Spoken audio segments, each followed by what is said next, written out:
ઝારખંડના પૂર્વ મુખ્યમંત્રી ચંપઈ સોરેન ભાજપમાં જોડાઈ જાય તેવી શક્યતાઓ પ્રબળ બની છે। નમસ્કાર। શું ઝારખંડમાં પણ મહારાષ્ટ્રવાળી થવાની છે? લાગે છે તો કંઈક એવું જ, કારણ કે છેલ્લા 2 દિવસથી દેશના રાજકારણની અંદર જબરજસ્ત ભડકો થઈ રહ્યો છે અને ઝારખંડના પૂર્વ મુખ્યમંત્રી ચંપઈ સોરેન ભાજપમાં જોડાઈ જાય તેવી શક્યતાઓ પ્રબળ બની છે। આજે ચંપઈ સોરેન દિલ્હીમાં છે એટલે રાજકારણ વધુ ગરમાયું છે અને એક એવી ચર્ચા ઊભી થઈ છે કે મહારાષ્ટ્રમાં જે પ્રમાણે સરકાર તોડી પાડવામાં આવી હતી, જે પ્રમાણે મહારાષ્ટ્રની અંદર થયું હતું, શું એવું જ ઝારખંડમાં થવા જઈ રહ્યું છે?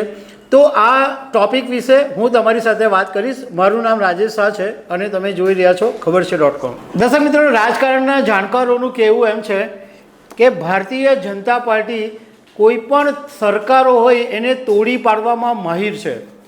આપણે જોયું કે મહારાષ્ટ્રની અંદર મહાવિકાસ અઘાડી સરકાર હતી અને ઉદ્ધવ ઠાકરે મુખ્યમંત્રી હતા, પરંતુ ઉદ્ધવ ઠાકરેને બિલકુલ કોઈ જાણ નહોતી થઈ, બિલકુલ ખબર નહોતી પડી અને એમની જ પાર્ટીના એકનાથ શિંદેએ બળવો કર્યો અને કેટલાક ધારાસભ્યોને લઈને એકનાથ શિંદે સુરતની હોટલમાં આવી ગયા અને જ્યારે સવારે ધારાસભ્યોના ફોન સ્વિચ ઓફ આવ્યા ત્યારે ઉદ્ધવ ઠાકરેને ખબર પડી કે એમની પાર્ટી તો તૂટી ગઈ છે।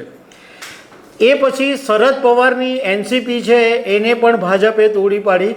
એટલે આવું જ કંઈક અત્યારે ઝારખંડની અંદર બની રહ્યું છે।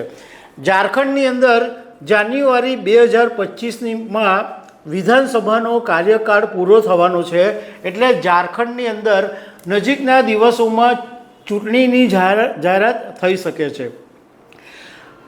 હવે ઝારખંડના પૂર્વ મુખ્યમંત્રી ચંપઈ સોરેન આવું શું કામ કરે છે એનું હું કારણ તો તમને કહીશ જ, પરંતુ પહેલાં તમને ઝારખંડ વિશે થોડીક વાત કરી લઉં કે ઝારખંડની અંદર ઝારખંડ મુક્તિ મોરચા એટલે જેએમ પાર્ટી છે એની સરકાર છે અને હેમંત સોરેન એમના મુખ્યમંત્રી હતા, પરંતુ જ્યારે એક જમીનના કેસમાં એમની ધરપકડ કરવામાં આવી ત્યારે વ્યવસ્થાના ભાગરૂપે જેએમએમના નેતા ચંપઈ સોરેનને મુખ્યમંત્રી બનાવવામાં આવ્યા હતા અને ચંપઈ સોરેન 2 ફેબ્રુઆરી 2024થી 3 જુલાઈ સુધી ઝારખંડના મુખ્યમંત્રી રહ્યા। એટલે 6 મહિના સુધી ઝારખંડના મુખ્યમંત્રી તરીકે એમણે કામ કર્યું।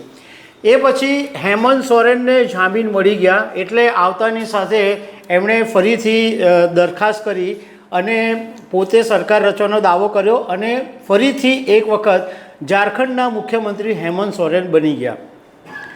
હવે આમ જોવા જઈએ તો ચંપઈ સોરેનને એક વ્યવસ્થાના ભાગરૂપે મુખ્યમંત્રી બનાવવામાં આવ્યા હતા, પરંતુ તમે 6 મહિના રાજ કરો અને તમે મુખ્યમંત્રીના પદનું લોહી ચાખી જાઓ પછી તમને ખુરશી છોડવી ગમતી નથી અને આવું જ ચંપઈ સોરેનની સાથે પણ બન્યું।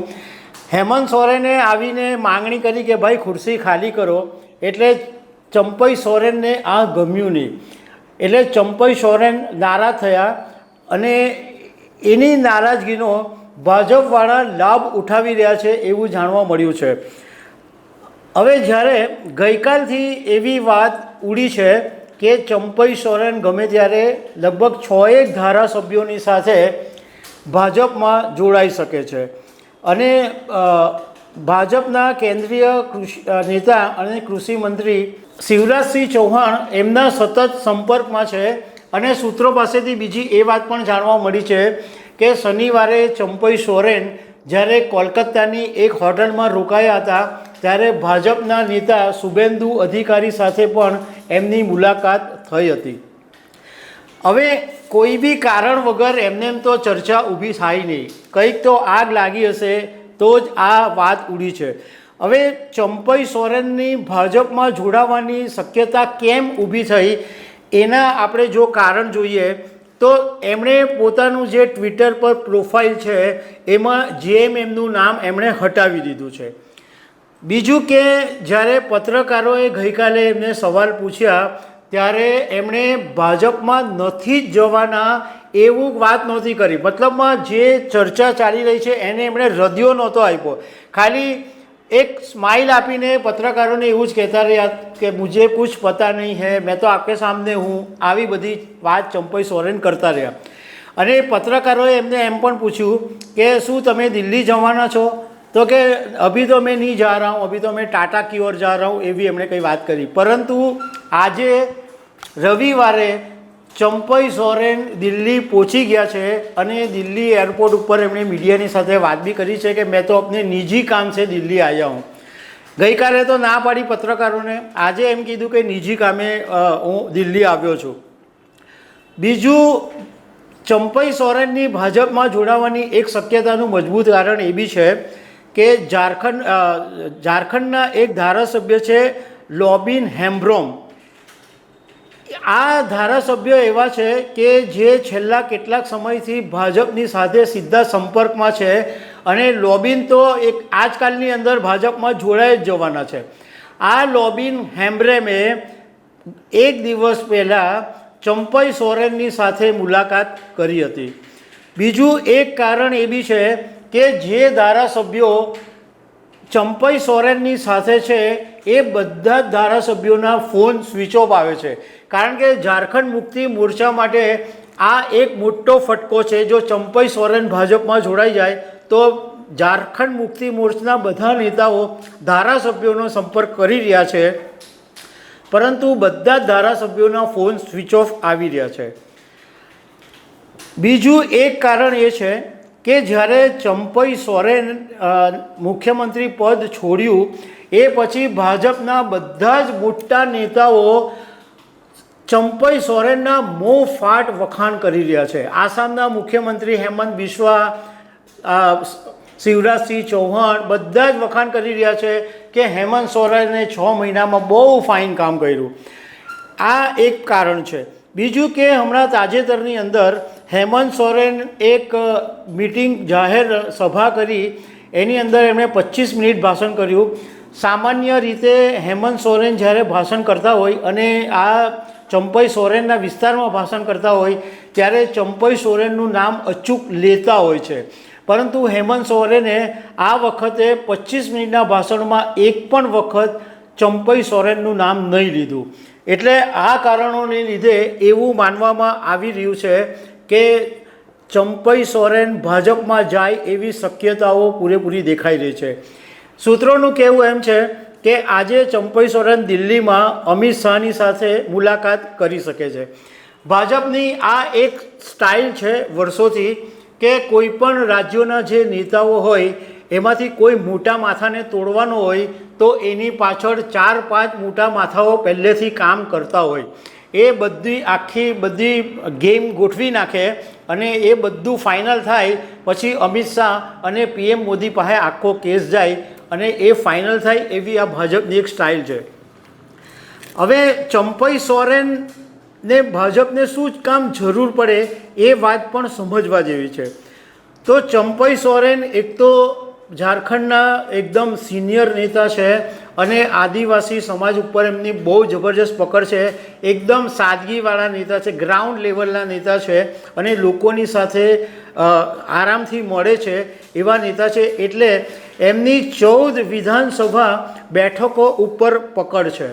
ખાસ કરીને યુવા મતદારો અને આદિવાસી મતદારો ઉપર એમની જબરજસ્ત પકડ છે.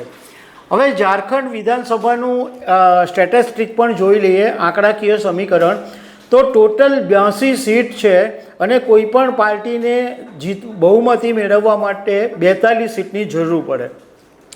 હવે 2019માં જ્યારે ઝારખંડની અંદર વિધાનસભાની ચૂંટણી થયેલી ત્યારે JMM એટલે ઝારખંડ મુક્તિ મોરચા, જે હેમંત સોરેન અને ચંપઈ સોરેનની પાર્ટી છે, એને 26 બેઠકો મળેલી.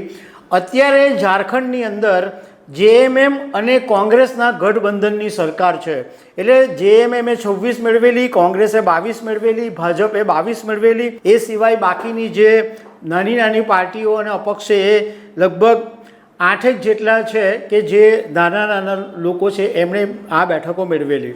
ઝારખંડની અંદર રાજકારણના જાણકારોનું કહેવું એમ છે કે અત્યારે ઝારખંડની અંદર ભાજપ કદાચ એવો પગલું નહીં ભરે જે મહારાષ્ટ્રમાં ભરેલું હતું કારણ કે મહારાષ્ટ્રની અંદર સરકાર બન્યા પછી એટલે શિંદે સાથે સરકાર બનાવી અને અજીત પવાર એનસીપીની સાથે સરકાર બનાવી પછી ભાજપને મહારાષ્ટ્રમાં મોટો ફટકો પડ્યો અને રાષ્ટ્રીય સ્વયંસેવક સંઘે પણ નારાજગી જાહેર કરી કે આ અજીત પવારની સાથે ગઠબંધન કરવાની જરૂર નથી.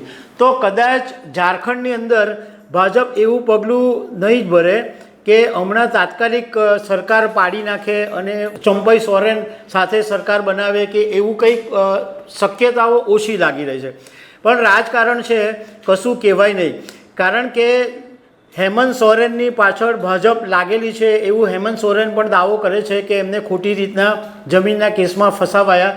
એટલે ઝારખંડ મુક્તિ મોરચાને તોડી પાડવાનું કામ પણ કરવામાં આવી રહ્યું હોય એવી એક શક્યતા છે.